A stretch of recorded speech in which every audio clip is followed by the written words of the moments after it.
How to Live a Beautiful Christian Life by J.R. Miller.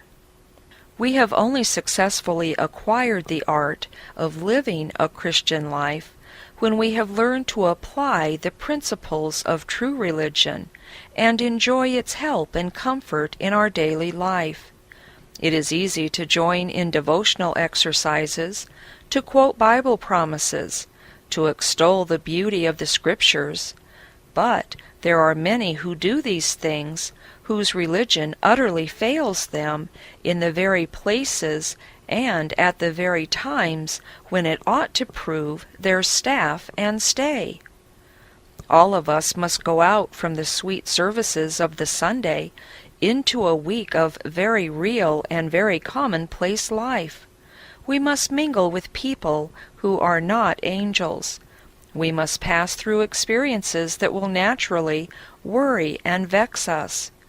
Those about us, either wittingly or unwittingly, annoy and try us. We must mingle with those who do not love Christ. We all meet many troubles and worries in ordinary weekday life. There are continual irritations and annoyances. The problem is to live a beautiful Christian life in the face of all these hindrances. How can we get through the tangled briars which grow along our path without having our hands and feet torn by them? How can we live sweetly amid the vexing and irritating things and the multitude of little worries and frets which infest our way and which we cannot evade? It is not enough merely to get along in any sort of way, to drag to the close of each long, wearisome day, happy when night comes to end the strife. Life should be a joy and not a burden. We should live victoriously, ever master of our experiences, and not tossed by them like a leaf on the dashing waves. Every earnest Christian wants to live a truly beautiful life, whatever the circumstances may be. A little child, when asked what it was to be a Christian, replied, "For me, to be a Christian is to live as Jesus would live, and behave as Jesus would behave if he were a little girl and lived at our house." No better definition of practical religion could be given. Each one of us is to live just as Jesus would if he were living out our little life in the midst of its actual environment, standing all day just where we stand, mingling with the same people with whom we must mingle, and exposed to the very annoyances, trials, and provocations to which we are exposed. We want to live a life that will please God and that will bear witness on its face to the genuineness of our piety. How can we do this? We must first recognize the fact that our life must be lived just in its own circumstances. We cannot at present change our surroundings. Whatever we are to make of our lives must be made in the midst of our actual experiences. Here we must either win our victories or suffer our defeats. We may think our lot is especially hard and may wish it were otherwise. We may wish that we had a life of ease and luxury amid softer scenes with no briars or thorns, no worries or provocations. Then we would be always gentle, patient, serene, trustful, happy. How delightful it would be never to have a care, an irritation, a cross, a single vexing thing. But meanwhile, this fact remains, that our aspiration cannot be realized, and that whatever our life is to be made, beautiful or marred, we must make it just where we are. No restless discontent can change our lot. We cannot get into any paradise merely by longing for it. Other people may have other circumstances, possibly more pleasant than ours, but here are ours. We may as well settle this point at once and accept the battle of life on this field, or else, while we are vainly wishing for a better chance, the opportunity for victory shall have passed.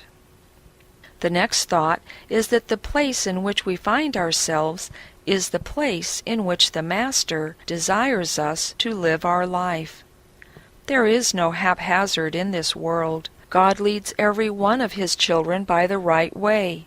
He knows where and under what influences each particular life will ripen best. One tree grows best in the sheltered valley, another by the water's edge, another on the bleak mountain top swept by storms.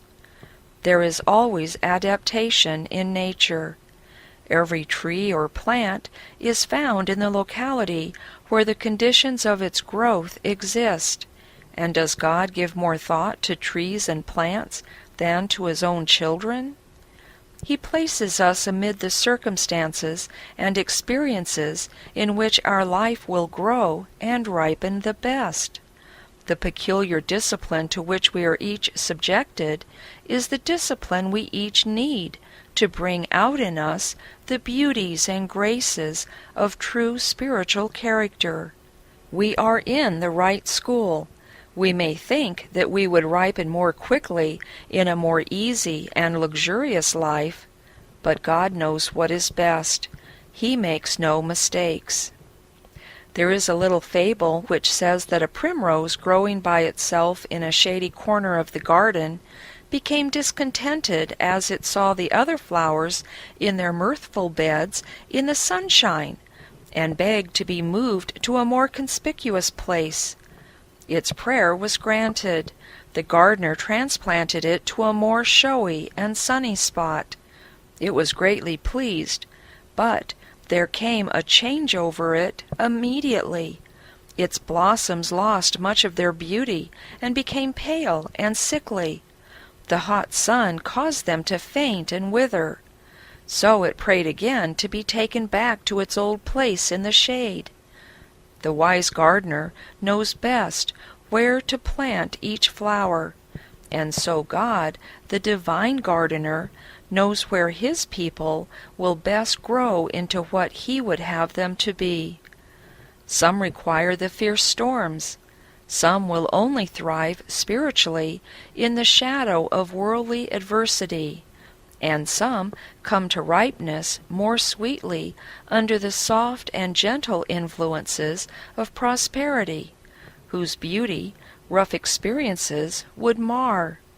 He knows what is best for each one. The next thought is that it is possible to live a beautiful life anywhere. There is no position in this world in the allotment of Providence in which it is not possible to be a true Christian, exemplifying all the virtues of Christianity. The grace of Christ has in it potency enough to enable us to live godly wherever we are called to dwell. When God chooses a home for us, He fits us for its peculiar trials. There is a beautiful law of adaptation that runs through all God's providences. Animals made to dwell amid Arctic snows are covered with warm furs. The camel's home is the desert, and a wondrous provision is made by which it can endure long journeys across the hot sands without drink. Birds are fitted for their flights in the air. Animals made to live among the mountain crags have feet prepared for climbing over the steep rocks. In all nature, this law of special equipment and preparation for allotted places prevails. And the same is true in spiritual life. God adapts His grace to the peculiarities of each one's necessity. For rough, flinty paths, He provides shoes of iron. He never sends anyone to climb sharp, rugged mountainsides wearing silken slippers. He always gives sufficient grace. As the burdens grow heavier, the strength increases. As the difficulties thicken, the angel draws closer. As the trials become sorer, the trusting heart grows calmer. Jesus always sees his disciples when they are toiling in the waves, and at the right moment comes to deliver them. Thus it becomes possible to live a true and victorious life in any circumstances. Christ can as easily enable Joseph to remain pure and true in heathen Egypt as Benjamin in the shelter of his father's love. The sharper the temptations, the more of divine grace is granted. There is, therefore, no environment of trial or difficulty or hardship in which we cannot live beautiful lives of Christian fidelity and holy conduct. Instead, then, of yielding to discouragement when trials multiply and it becomes hard to live right, or of being satisfied with a broken peace and a very faulty life, it should be the settled purpose of each one to live, through the grace of God, a patient, gentle, and unspotted life in the place and amid the circumstances He allots to us. The true victory is not found in escaping or evading trials, but in rightly meeting and enduring them. The questions should not be, how can I get out of these worries? How can I get into a place where there shall be no irritations, nothing to try my temper or put my patience to the test? How can I avoid the distractions that continually harass me? There is nothing noble in such living. The soldier who flies to the rear when he smells the battle is no hero. He is a coward. The questions should rather be, how can I pass through these trying experiences and not fail as a Christian? How can I endure these struggles and not suffer defeat? How can I live amid these provocations, these reproaches and testings of my temper, and yet live sweetly, not speaking unadvisedly, bearing injuries meekly, returning gentle answers to insulting words? This is the true problem of Christian living. We are at school here. This life is disciplinary. Processes are not important. It is the results we want. If a tree grow into majesty and strength, it matters not whether it is in the deep valley or on the cold peak, whether calm or storm nurtures it. If character develops into Christ-like symmetry, what does it matter whether it be in ease and luxury or through hardship? The important matter is not the process, but the result, not the means, but the end. And the end of all Christian nurture is spiritual loveliness. To be made truly noble and godlike, we should be willing to submit to any discipline. Every obstacle to true living should, then, only nerve us with fresh determination to succeed. We should use each difficulty and hardship as a leverage to gain some new advantage. We should compel our temptations to minister to us instead of hindering us. We should regard all our provocations, annoyances, and trials of whatever sort as practice lessons in the application of the theories of Christian life. It will be seen in the end that the hardships and difficulties are by no means the smallest blessings of our lives.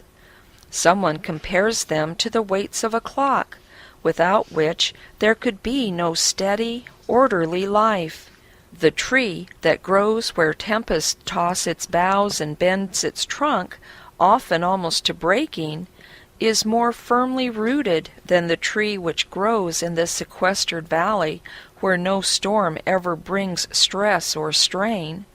The same is true in life. The grandest character is grown in hardship. Weakness of character springs out of luxury. The best men the world ever reared have been brought up in the school of adversity and hardship. Besides, it is no heroism to live patiently where there is no provocation, bravely where there is no danger, calmly where there is nothing to perturb. Not the hermit's cave, but the heart of busy life tests as well as makes character.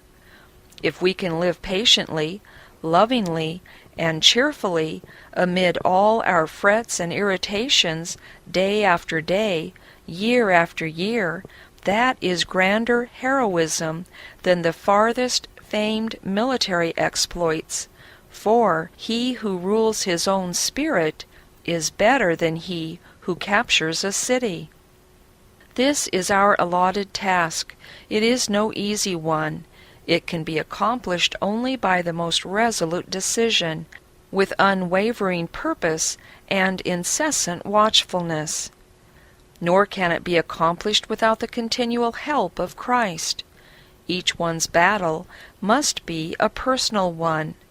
We may decline the struggle, but it will be declining also the joy of victory. No one can reach the summit without climbing the steep mountain path. We cannot be borne up on any strong shoulder. God does not put features of beauty into our lives as the jeweler sets gems in clusters in a coronet. The unlovely elements are not magically removed and replaced by lovely ones.